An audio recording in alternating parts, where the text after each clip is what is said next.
Radio. You give us 12 minutes and 40 seconds, we'll give you Chattanooga and the world. News Talk 1240.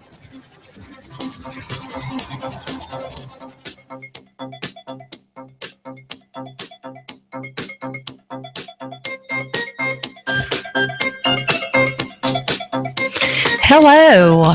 Welcome to the Sabrena Realty Associates Hour here on Hot News Talk Radio, 1240 AM. I'm so thrilled to be here today, and I'm even more thrilled to see some sunshine. Aren't you, Mark? I sure am. Well, anyway, we are so thrilled to have with us today in the studios David Bartow. He is the director of Collegedale Tomorrow, very well known throughout Hamilton County. He is just very involved in the community there in Collegedale. He is an asset to all that know him. They very much appreciate him and all he's done for the Collegedale area. Good morning, David. Thank you for joining us today. Thank you for having me, Sabrena. Well, I was, curious. I wanted to have you on today because on the Sabrena Realty Hour, we talk all things real estate and community. And there's a lot going on in the Collegedale community. And even though it's going on in Collegedale, it is something that's going to benefit the entire Hamilton County area. And I know that there is a project underway that's very near and dear to your heart, and it is called the Collegedale Commons. And I know that that's been in the works for the past 5 years. So what I was kind of hoping today is that you could kind of go back to the beginning, tell us how this came about and what you've done to date to get this project going underway. Well, thank you. The Commons is a culmination of about 5 years of work between the stakeholders, the major stakeholders in Collegedale, the city and county government, and the community in Collegedale. And what it's going to end up being is we've bought 8 acres right behind City Hall. That's off Swinier Drive, but it's in between Appleton Pike and Ooltewah Ringgold Road. So 2 of the busiest roads in the entire regional community. Right. And we have 8 acres there, and we're going to put in a 56,000 square foot farmers market, a sound stage, and a new community center. And the new community center is going to be large enough to where we can become the regional community center for Eastern Hamilton County. Wow. That's going to be a true asset to the community because this will allow people not to have to go downtown. They'll just be able to stay over in the eastern part of the county. Right. And this is not in competition with the Chattanooga market downtown. This is in concert with the Chattanooga market. I'm on the Chattanooga market's board of directors. And what we've run into with the market is that we're basically being crushed by our own success. Mm-hmm. We have 54,000 square feet downtown. We're open from 11 till 4 on Sundays. We can handle about 180 vendors and really comfortably about 12 to 15,000 people a Sunday. Wow. Mother's Day, we have over 220 vendors and close to 32,000 people show up. Typical day is around 20,000 people. The problem is becoming as more and more vendors learn about the markets, as more farms start to grow more local food and want to sell it locally, there's more and more pressure on the market. Mm-hmm. So what we've looked at is it's going to be an expansion into Collegedale this summer, starting in April. We'll start out with about 35 vendors this year. Right. Next year, when the Commons Part 1 is done, we'll have room for 90 vendors. And in the following 2 years, work up to a full 180 vendors. Wow. And so the market will get built up over the next 4 years. And we're looking at a Wednesday night market at the Commons. They'll probably run from 4 until 7. It'll be food centric. It'll be a lot of local farms and then food trucks. So people could run up to Collegedale from East Brainerd area, have supper, buy vegetables, do this, do that. And then we're looking at a Saturday late afternoon into later Saturday night market. Right.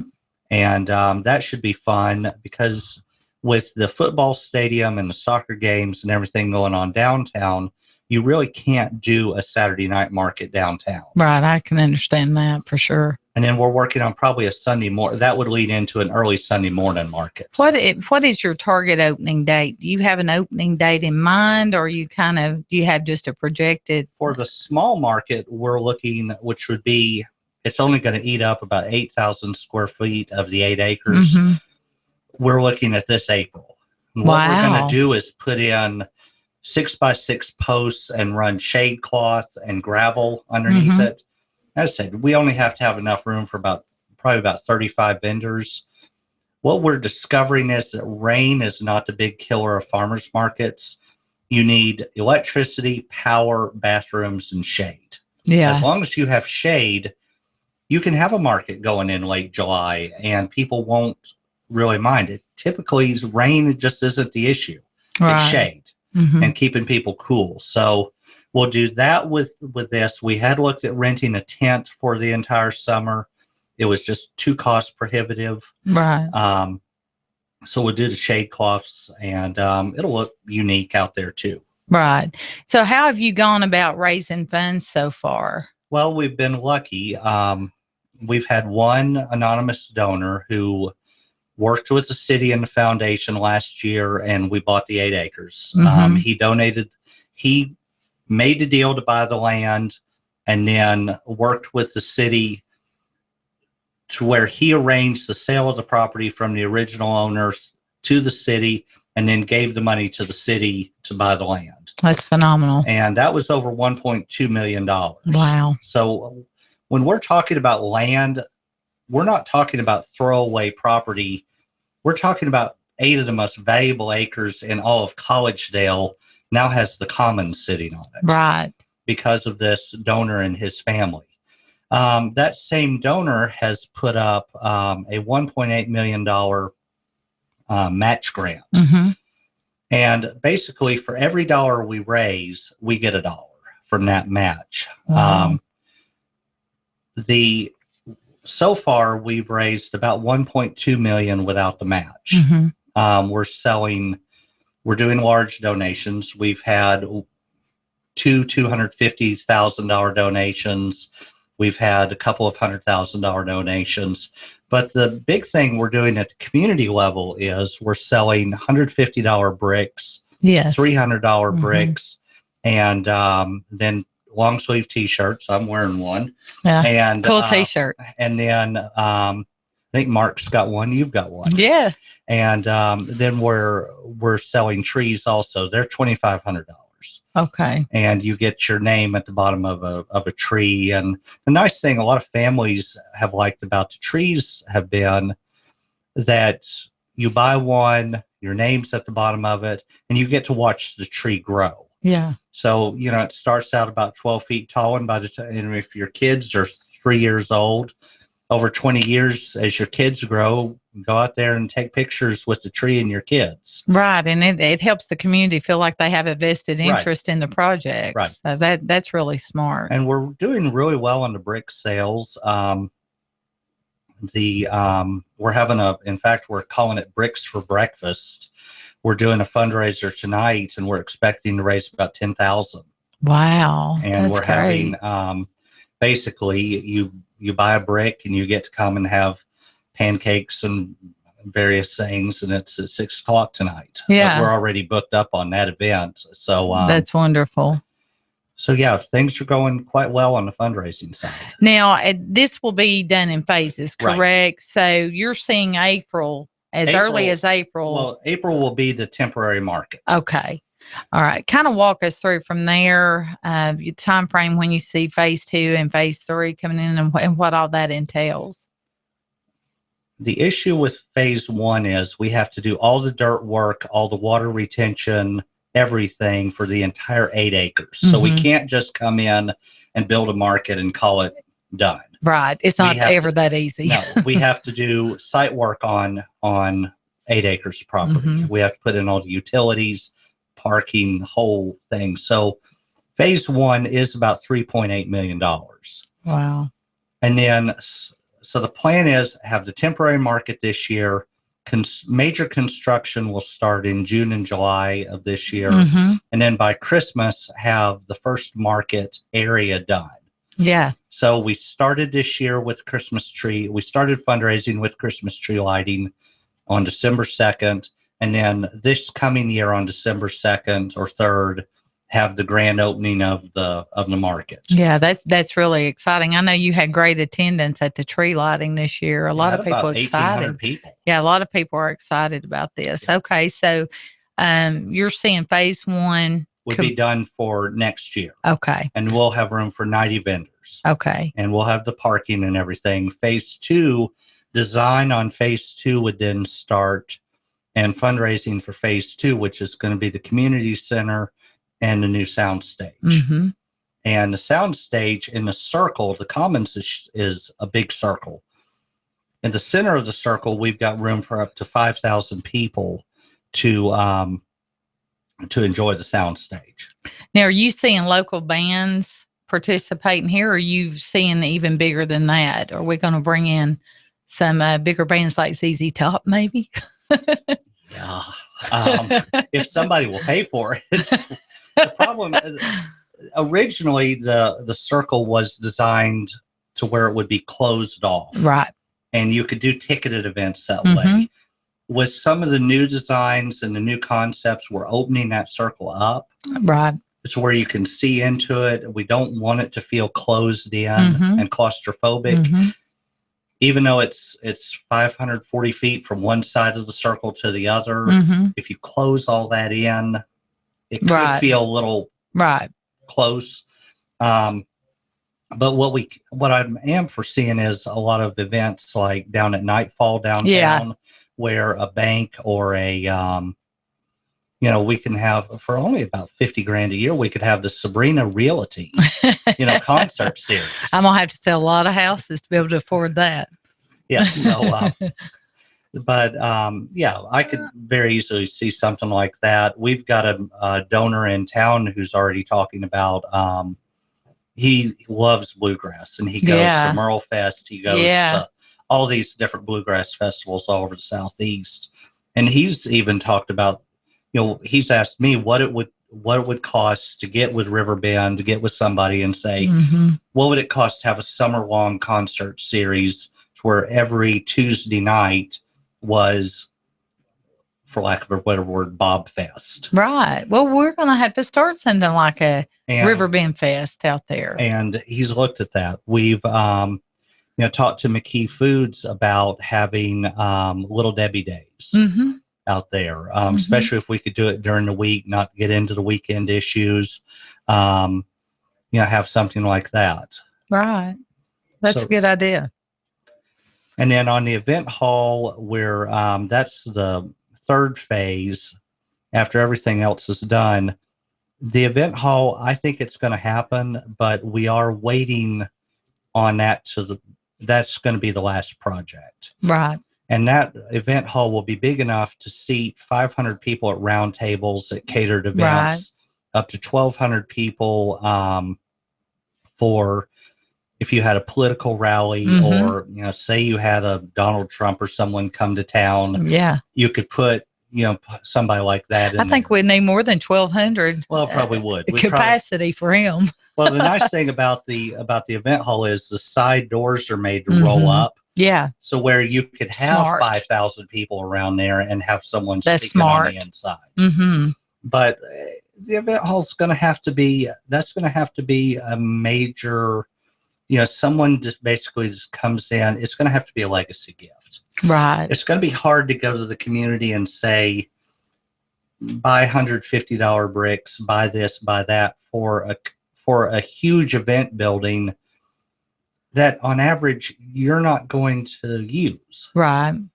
Because unless you're having a wedding or a bar mitzvah or a political thing, it's not going to be a really heavily used building except by large entities. Right.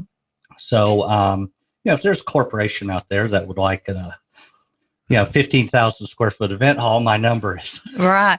Well, as you know, David, the eastern part of the county is really growing. I mean, we're busting out the seams out there. Collegedale area, Appleton, East Brainerd's already experienced tremendous growth over the years. And so now we're seeing that growth extend into Appleton, Collegedale, and Ooltewah. And I'm very excited that this is going to take place in my district. District 7. It makes it very near and dear to my heart as well. And I know that the community will get on board and they're going to get excited as, you get different phases completed. So with the event hall, as far as phase 1, 2, and 3, you don't have a for certain projected date or.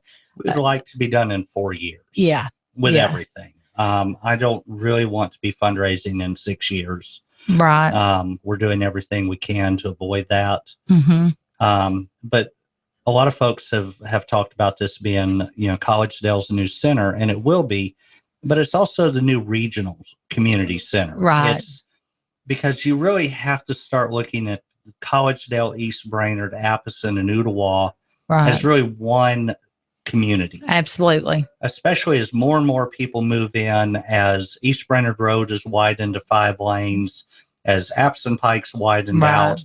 They're even talking now about Ottawa Ringgold Road, doing stuff there. Mm-hmm. As more and more people move in, the old lines, they're important, but they're starting to fade away more and more. And so the Commons will just be the center for the region. Right. Well, I'm very, very, very excited about it. And I think this was the first time that Mark's actually heard about it, haven't you, in this kind of detail? In this detail, yes. I've heard bits and pieces along the way, but it's very exciting. And this will spread, throughout the county and then even beyond. Well, I'm hoping that we can help him get the event hall done so we can help hold our next political rally. I run again in 2018. We've got to get it ready by then because that's going to be a big election year. Well, we had one family out in Collegedale that I kept teasing one of the mothers because she had 4 kids. Right. And so we need to get this thing built so you can have the kids in there. And then she keeps marrying off her kids. And I'm like, I'm running out of kids. Right. Well, you're going to be out Thursday. You're actually going to be at a community meeting that Larry Groen and I are having out at Morris Hill Baptist Church. That's going to be Thursday at 6. And you're going to bring plans, right? You're going to put plans on display. And I'll have the plans for the Commons model, the mock-up of it. And we'll have ways to buy bricks or T-shirts. We do have a website. It's collegedale.foundation. And you can go on there and you can buy a brick. You can fill out the brick form. We also allow for, let's say you want to do the tree for $2,500, but $2,500 is a little rich for one sitting. We've got everything set up except for the T-shirts to where you can you can divide it up 10 ways. Mm-hmm. And so we've sold several trees that way to families. They wanted to do a tree. They loved the idea, but they're making $250 a month payments. Wow, that's for 10 months. Now, do you have PayPal set up so someone can? This is set up through. It's all through your Visa or your check card. Okay. And it's a secure site. I cannot remember the name of it. It's not PayPal. Okay. It's even more secure than they are, and it's got all the fraud protection and everything on it. But we've had one lady, actually several, get on there, and they said, "Well, I want to give $20 a month for 5 years." Mm-hmm. And that's what they're doing. They're giving $240 a year, and they set it at 5 years. So you can set it up like that too. Yeah, that's smart. That's real smart. So you are the director of Collegedale Commons, and I guess this is a vision that you had. Well, it's a vision that a lot of people had. Yeah. It started out with the ETSO, which is the East Tennessee Symphony and Orchestra, wanting to build a pavilion over at the Veterans Park. Right. The problem with the Veterans Park is it's all in the floodway. Right. And anything we built would have had to have been up on stilts. There's also a gas line down there.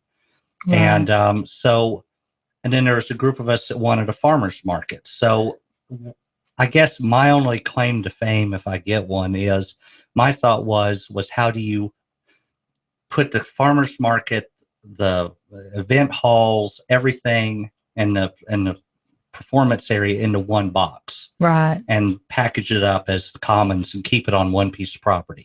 Well, for what it's worth, I think they've put the right guy in charge, David. I know that you're very passionate about it. You're very dedicated, and I know that you'll see this project through. Now, for anyone that wants to get involved or wants to know how to buy a T-shirt or a tree, let us know. Tell us now, tell the listeners out there how they can get in touch with you, your phone number, your website. My phone number is 423-664-3022. And the website is collegedale.foundation. There's no .com or anything. It's just collegedale.foundation.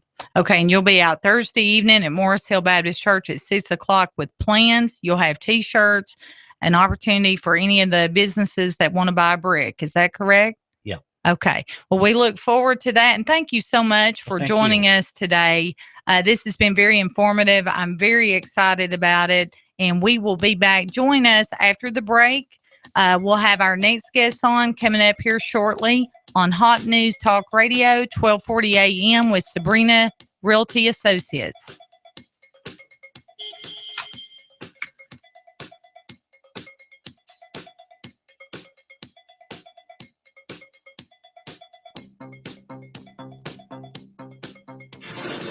You give us 12 minutes and 40 seconds, we'll give you Chattanooga and the world. News Talk 1240. When the weather turns bad, turn to AM 1240 Hot News Talk Radio. On the net, hotnewstalkradio.com. Follow us on Twitter, YouTube, and Facebook. From the Hot News Talk Radio Weather Center. Chattanooga, we've got you covered. When the weather turns bad, the Tennessee Valley turns to Hot News Talk Radio. Go, go, go, go, go. Our house in the middle of our street. Hi, I'm Sabrena with Sabrena Realty Associates. Now is a great time to sell your home. In our area, inventory is at an all-time low, which translates into higher sales prices. Call us today at 423-499-7780 to set up a free consultation and discuss our unique and aggressive marketing programs. We will provide you with a free market analysis to determine the right value of your home. Call us today at 423-499-7780 or visit our website at SabrenaRealty.com. Hello, I'm Mike Little, candidate for criminal court judge with 25 years of criminal court experience, which makes me the most qualified candidate. The experience I have gained from handling over 4,000 cases in state and federal court has equipped me with the ability to be fair, impartial, and independent. As your next criminal court judge, I will focus on keeping Hamilton County safe. I view this position as a public service and will strive to improve the daily operations of court. I humbly ask for your trust and vote in the March 1st Republican primary. Paid for by the committee to elect Mike Little. Barry Abbott, Treasurer. What's going on? Get a free $20 gas gift card. Free. That's right, a free $20 gas gift card. Just tell Rick at Rick Davis Gold and Diamonds on Brainerd Road you heard the offer on Hot News Talk Radio. A $20 gas gift card for free. When you tell Rick you heard it on Hot News Talk Radio. Buy or sell 30 grams of gold or 10 ounces of silver and get a free $20 gas gift card. It's the Valentine's Day sale at Rick Davis Gold and Diamonds on Brainerd Road. 60, 70, 80% off when you buy rings, pendants, bracelets, and necklaces. Cash, and more cash. When you sell all week, buy, sell, trade at Rick Davis Gold and Diamonds on Brainerd Road. Mention you heard this at Hot News Talk Radio and get a free $20 gas gift card. Free. Cash. This huge Valentine's Day sale's going on now. Don't miss it. Rick Davis Gold and Diamonds Valentine's Day sale. Rick Davis Gold and Diamonds, Brainerd Road, Chattanooga. You give us 12 minutes and 40 seconds, we'll give you Chattanooga and the world. News Talk 1240.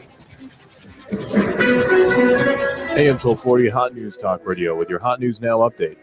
The preliminary hearing for 3 Hamilton County School faculty members charged with failure to report child sex abuse happened yesterday under Juvenile Court Judge Rob Filia. There is a 4-hour hearing on Monday, and they sent cases against 2 Ottawa High basketball coaches and the athletic director to the grand jury. Referring to the Ottawa rape case, it was testified that team members said they've been bullied by older teammates during the season, including in dark locker rooms, and that the main perpetrator said he had been hazed the same way, including a pool cue rape when he was a freshman during a trip to Hilton Head. It was also revealed that the trip to Gatlinburg, where the rape incident took place, was not reported to the school board as it should have been. Not everyone was critical, though. One detective from Gatlinburg praised the action of the 3 defendants, saying that they were very helpful in the handling of the case. The boy described as the main victim and the boy described as the main perpetrator had both apparently been in a fight previously. If it's going on in the Tennessee Valley, it's going on Hot News Talk Radio. You give us 12 minutes and 40 seconds, we'll give you Chattanooga and the world. News Talk 1240. Expect lots of clouds and cool weather out there through the afternoon. Highs upper 40s with some showers rolling in from the west late. Tonight, any showers will quickly push off to the east. Overnight lows into the mid-30s. For Wednesday, finally drying out. Some afternoon sun, highs near 50. Warmer for Thursday. Do you bank online, pay at the pump, use public Wi-Fi? If so, your identity could be at risk. So help protect it with the best, LifeLock. Go to lifelock.com now and save even more. And I'm Source 12 Chief Meteorologist Patrick Orr. On AM 1240, Hot News Talk Radio. When the weather turns bad, turn to AM 1240 Hot News Talk Radio. On the net, hotnewstalkradio.com. Follow us on Twitter, YouTube, and Facebook. From the Hot News Talk Radio Weather Center. Chattanooga, we've got you covered. When the weather turns bad, the Tennessee Valley turns to Hot News Talk Radio. Go, go, go, go, go, go.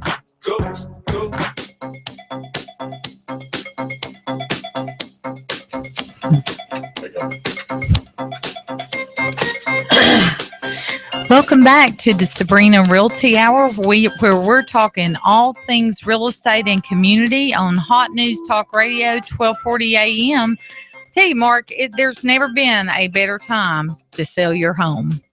You're exactly right, Sabrena. I mean, not only are interest rates still low, but our local inventory is low. It is the lowest it has been in years. What it does is that mean? Unbelievable. What does that mean for us? That means that we have a shortage of homes on the market. And what that means is law of economics. Where there is less supply, there's higher demands. We're seeing sellers get higher sales prices.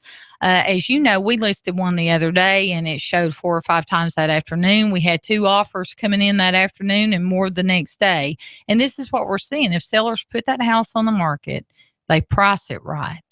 They listen to the professional they hire. They price it right and they have it ready to show. They're selling. Yep. They're selling quick. And our median sales price has gone up as well. Right now, I think it lingered around for several years at about $125 to $135, and now we're at $155. So we're seeing prices go up. And as you indicated, the interest rates are down. You can buy more house for the money.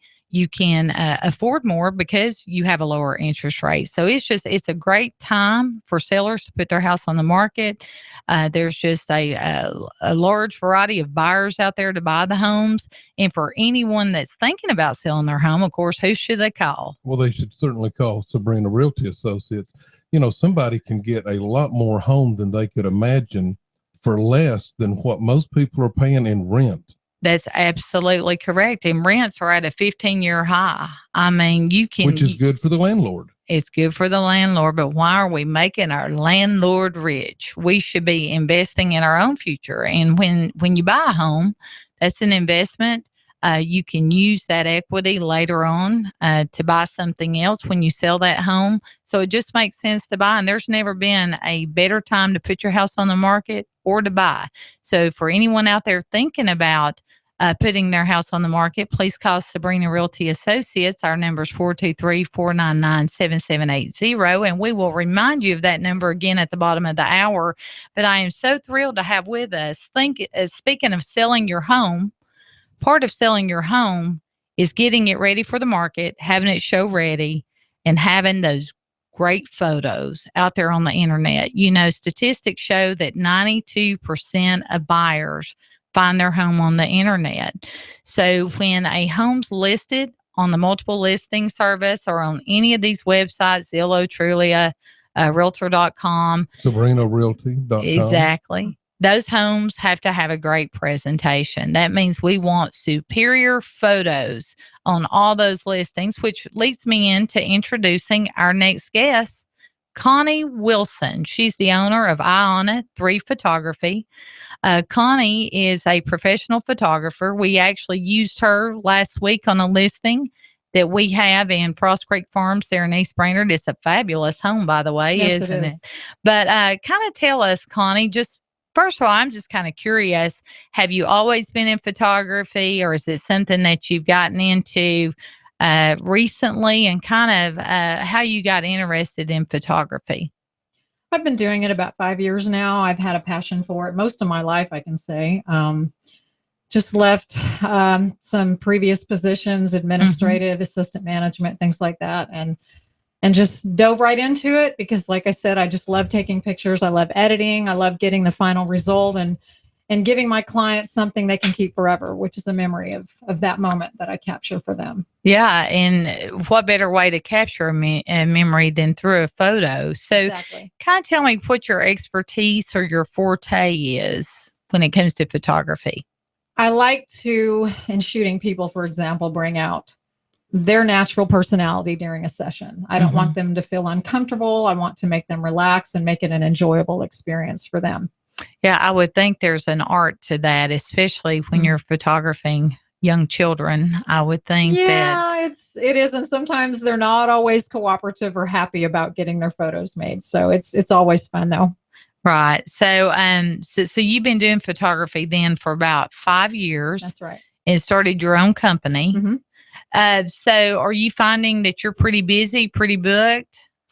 Somewhat. As far as my family photography, it's not always busy. There's busier times and slow times. So. Well, now you're stacking up quite an impressive resume. Tell us about some events that you've had the opportunity to participate in and be the lead photographer in. Well, I've been taking photographs for the Make-A-Wish East Tennessee for about 3 years, I think now, and I do Wish Children and Families, which is a very big passion for me because I believe in this organization very much and what they do for these children that have life-threatening illnesses. And I also shoot fundraising events for them, special events, things like that. I just recently did the Wish Bowl in Chattanooga, which is one of that's their second largest fundraiser of the year, and it was very successful and a lot of fun. We did a photo booth, football themed, based around the Super Bowl, so it was great. They had a great turnout for that, supporting Make-A-Wish. So, are you doing weddings too? I don't do weddings. I do everything but weddings. I've done a few weddings, but I believe you need to specialize in doing that and I understand. Have a backup shooter and things like that. So. Okay. Well, and when it comes to real estate, I ask you a question. Why do professional photos matter when it comes to selling your home? It's extremely important to have high quality images of your properties. For example, I myself, if I'm online looking for an item to buy, or I'm looking for a hotel room, if I see a poor quality photo, I'm not going to be interested in that. I'm going to move on to the next item or the next hotel. It's all about first impressions. And it's very important for a photo or an image to represent what you're photographing, especially in real estate photography. Absolutely. That first impression is a lasting impression. I mean, it certainly is. So when you go into a home and you get ready to photograph it, let's just say that you're going on a listing with me today and we're just going out to talk to this seller, which we do. We give free consultations. And let's say you're going with me and we're going to advise the seller on what they need to do to get their home ready to put it on the market. Tell me some things that you would advise the seller to do to get their home ready for you to come in and take those professional photographs. Well, in speaking with them, initially they would need to hopefully prepare the home before I even arrive. Yeah. This is going to save myself some time and them as well. Right. But for example, I've actually prepared a list of things that I give I want you to go through it. To them. On the exterior, for example, you're going to want to remove any items outside the home that don't belong there. Your vehicles parked in the driveway. Right. You want to move them. You want to show the home. You don't want to see the vehicles. Things like trash cans, trash, children's toys, plants that are dead, for example. That's an eyesore. Anything damaged, such as gutters or fences, you might want to consider replacing or repairing those. Right. Landscaping, mow the grass, trim the hedges. Mulch goes a very long way, and it's something inexpensive you can do to give a much better appearance of your yard and landscaping. Garage doors and outside doors, they need to remain closed as well. Right. depending on the time of the year. Especially the garages I see, because I find that 90% of people use their garages for storage. They do. Rather than parking in them. I just heard something mentioned about that the other day, and you're exactly right. I have many family members that do that very thing. And it's sometimes important to schedule ideal weather on the outside when I'm shooting the outside of a home, because sun, very few clouds, that's going to give the best lighting, as opposed to a very cloudy and dreary day and dark day. On the interior, you're going to want to clean. Mm-hmm. It doesn't have to be spotless, but you need to have a clean home. It's going to make a big difference in those photos.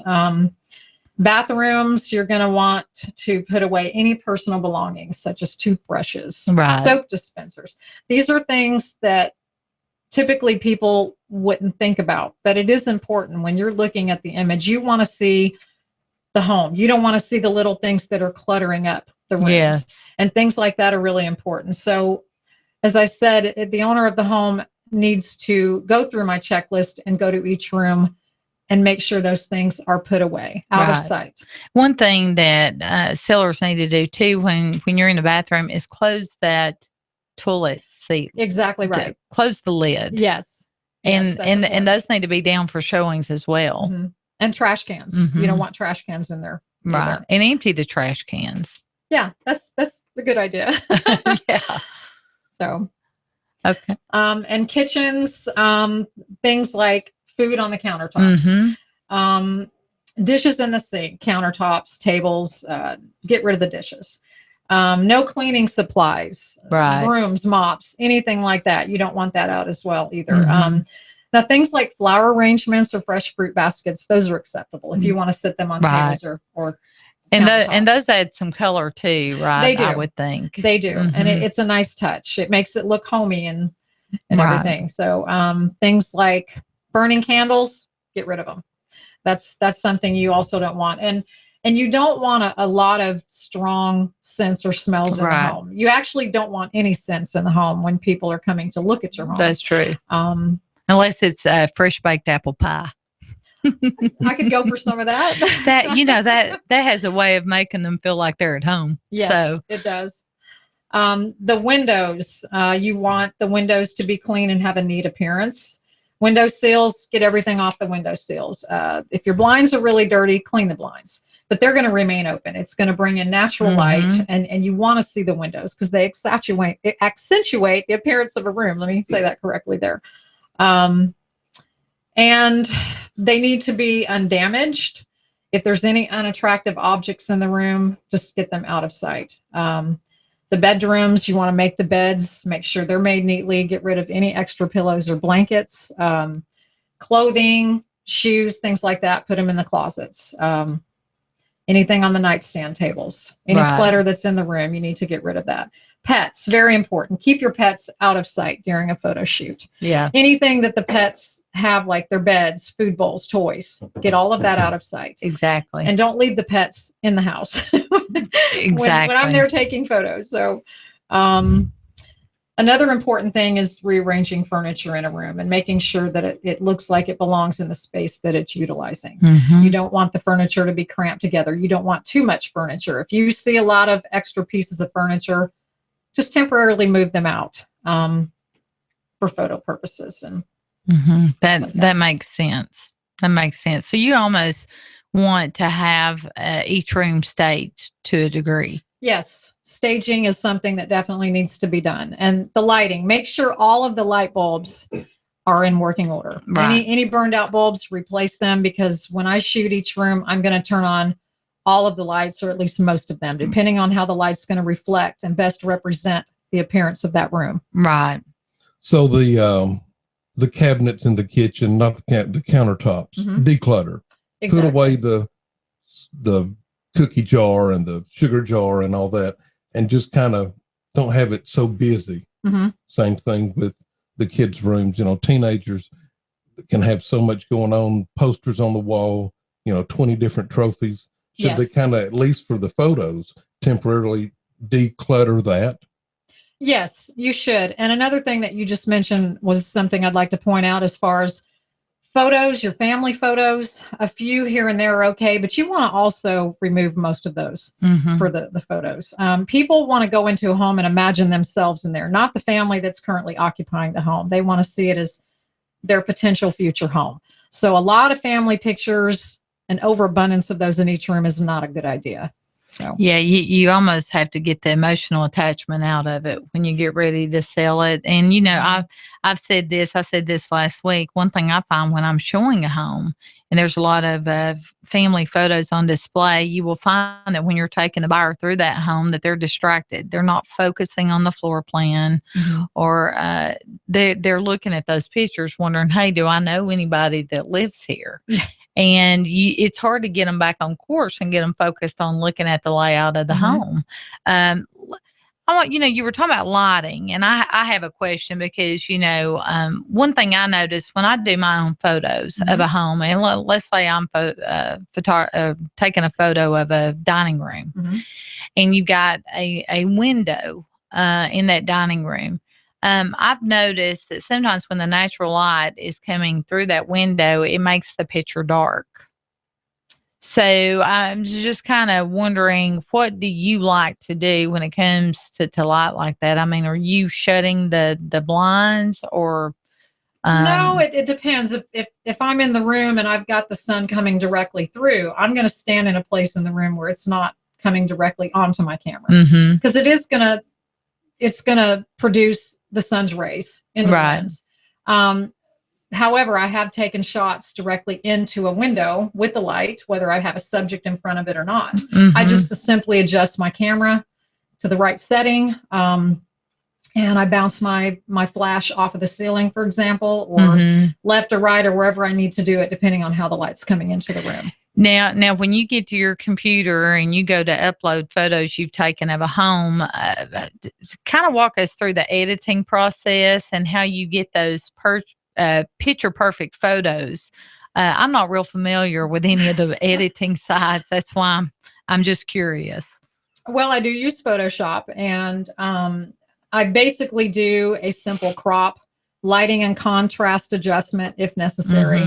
Sometimes I will increase the contrast to bring out the colors just a little bit more if they're not brought out in the exposure. And I'm a perfectionist. Yeah. Any of my clients or anyone that knows me knows I notice every little detail.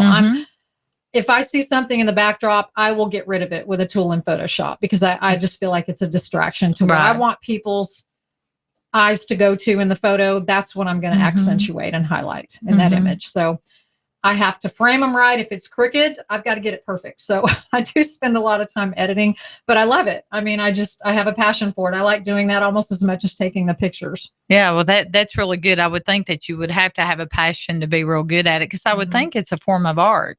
I think it is. I really do. To be really good at it, because you have to have that vision. And to me, that requires a natural ability. As far as, you know, I'm finding that more and more agents also are using drones, especially when they're listing like a farm or something like that, you know, a unique property. Let's say it's a house with some land maybe on the river, and you're really, really wanting to show those features. Have you toyed around with using drones or anything like that? Or is that something that you foresee you doing in the future? I don't really know at this point. I know a little bit about the drones. I know that they're good for shooting aerial videos, which is something obviously I can't do unless I had, a camera couldn't do unless it's in a drone. But the aerial videos and images of the surrounding property on a larger scale, I think they're good for that. It can show the community that the house is placed in, local, bodies of water, for example, or, businesses that you're close to. Sometimes people like to see the proximity and the distance that they are going to be living from. Other than that, I just, at this point in time, I don't plan on using them. It's not to say I won't consider it in the future. I know that, there are some safety concerns, privacy concerns that some people have mentioned about it. The FAA, for example, if you bring a drone within a certain amount of distance to an airport, you're going to get slapped with a pretty big fine. So you might want to check out the airport location of a home if you're going to use a drone just for that reason alone. Right. And what we were told kind of a funny story the other day about a guy kept flying his drone over this lady's house, and she warned him, stop flying the drone over my house. So she just shot it down. Oh my goodness. And he was taking her to court. So it's going to be interesting to see how that story ends. But yeah, you definitely have to be careful, and you better make sure that you have the right to use that drone and permission. Yes, you do have to have permission. Now, let me ask you this, because you touched on, the aerial photography is good for showing the community and, adjacent land features and stuff like that. When you go into a neighborhood, are you trying to tell a story? Let's say that you go into a neighborhood that's a golf community that has community ponds and maybe some unique features that every neighborhood doesn't have. As a photographer, are you going into that subdivision? Are you trying to tell a story and take those additional photos, in addition to the photos of the home? Is that something that you do? If a home is in a community such as that has amenities, maybe a community pool or tennis court, for example, golf range or whatever, golf course. Yes, I do include that actually in what I charge. I do it by square footage of the home. But if those amenities are included, I will include that at no extra charge. I do think that is kind of important if a buyer of a home is looking for those. Right. So I do want to represent that. Right. Telling a story, I guess it might tell a story. I don't know. Yeah. But I just know the most important thing is representing each room in the home and what that room is going to feel like when if you see yourself living in that home. I want the photos to show the most that it can possibly show. And so, and I'm glad to hear that. So when you're taking a photograph of a room, you're showing a true representation of that room. And I say that because there's nothing that irks me more than to go out to show a house. And I've looked at the photos, and the exterior photos looks like it's sitting on a level lot. And and even in the description, it says that it's a level lot or maybe has gradual slope, and you get out there and the house is located on a steep hill. And you think, wow, man, that realtor climbed a tree to take that photo. So, I mean, I always appreciate a true representation of a property, the exterior and the inside. And is that what you're doing, a true representation? You're not editing to a degree where... No, I want the images to show what the home is actually like. It's not going to be a false representation whatsoever. That's good. I like to take all four angles of the exterior of the home. If there is a considerable size driveway, the garage doors, the side of that house, I'm going to take it from the road, an angle from that side. I'm going to go on the right side. I'm going to do it directly from the front to show the buyer this is what you're getting. So they're not going to be in for a big surprise once they go to see the home in person. That's good. So you basically accentuate the true features. Yes, yeah, exactly. That's good. That's good. And I'm kind of curious, for anyone listening out there, they may be wondering just how expensive it is to hire a professional photographer. Do you have a price list, or can you share with us kind of what seller may be looking at spending if they bring in a professional photographer? For example, if you have a home up to 2,000 square feet, it's $100. I include the interior and exterior, and as we spoke about, any property amenities that may be included at no extra charge. They're going to get an online gallery with the share option, as well as an instant download of all the images. 48-hour turnaround is usually less, but that's what you'll get to get the images edited and sent back to you. You're going to get the full image usage rights. And the average shoot is going to take 45 minutes to 2 hours, dependent upon the size of the property. But my prices starting at 2,000 up to 2,000, as I said, is 100, and then 2,000 to 4,000 is 120, 4,000 to 6,000, 140. Anything beyond 6,000 is going to be 160 and up. Okay, so your price is based on the square foot of the home, right? The square feet of the home. So Just an idea about how many photos does that include usually per property? I think the average real estate photographer quotes you anywhere between 15 and 20 images. Mm-hmm. I don't like to quote a certain number of images because I don't think you can really do that, depending on the size of a home. Now, if it was just a 2,000 square feet, maybe. Right. But I take several of each room. I'm showing it from different angles. Right. And that way, the agent like yourself, you can choose what you want to represent the home that you're listing. Right. So I don't really have a number. I take a lot of photos. Right. So if a property needs 50, you're going to take 50. And I that makes more sense to me because you may, if it's a neat feature or a unique amenity, you may want to take 5 or 6 shots of just that feature. And so that makes more sense that you would price in terms of the square feet of the home. For anyone that's thinking about putting their home on the market that wants to hire a professional photographer, tell them how to get in touch with you, Connie. They can give me a call at 423-364-5595. And they can visit my website, which is iana3photography.com.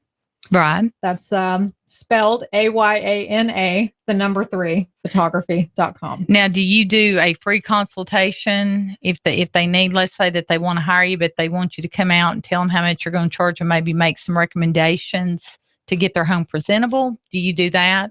I can do that, or I can, give them my checklist that we discussed earlier to give them an idea of what they might need to do. And that's smart to have that checklist. I have one of those as well. Well, you may want to join us. We are having a buyer seminar, and this might be good for you as well, but we're going to be talking, I call it a buyer seminar. It's also a seller seminar, and it's going to be Thursday, March the 3rd at 6705 Ballard Drive. We're partnering with People's Home Equity, and we're going to be talking to anyone thinking about selling their home, downsizing, thinking about buying a home, investing in real estate.